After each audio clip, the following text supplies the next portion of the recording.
Our main goal is to be able to energize the young professionals in our credit union industry, to give them the tools and the resources that will increase their passion for the movement. We don't want to be a place that grabs young professionals and then ultimately they move on to another industry because we don't have the things necessary to really gauge their interest and keep them a part of the industry long term.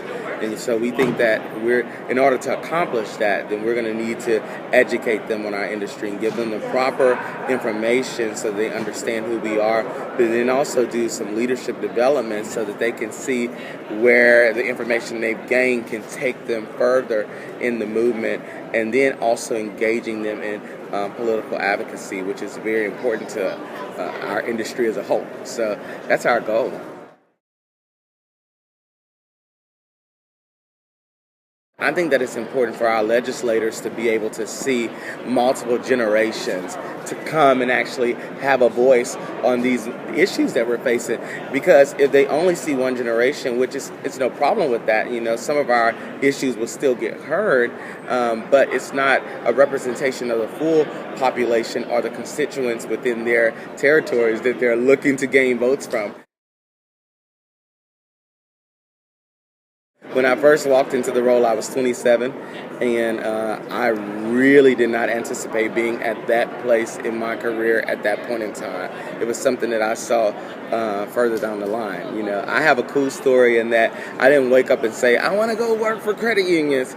Somebody got my resume and put it at a credit union that I started in 2004, and I started in their phone center. I was very committed to the role. I wanted to learn more. I had this thirst for knowledge, and so I started growing and moving into multiple positions. Eventually, I was a crasher here at the GAC, where I got exposed to what we do from a legislative perspective, and I fell in love with it, and I had an opportunity really drop in my lap. This CEO opportunity, I saw that it was available. I thought to myself, I'll just try, and what if I get it? What if I don't? If I don't, then oh well. If I do, great. And I got the job.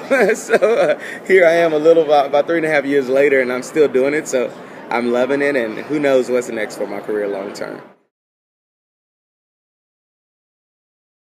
What actually drew me in is I feel like the mission. The mission is so centered around helping people, and so a lot of times we don't realize how much we impact a person's total life by helping them to make smart decisions with their finances. It's one of the number one things that causes people to be depressed. It's one of the number one things that causes marriages to end.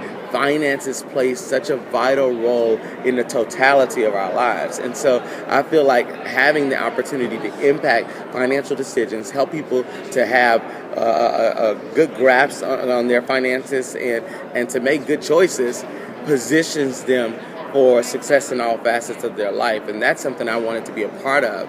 I didn't want to just be working and not have my work mean something. It's really about, for me, even long-term legacy. When I leave this world or this earth, what do I want to be remembered for?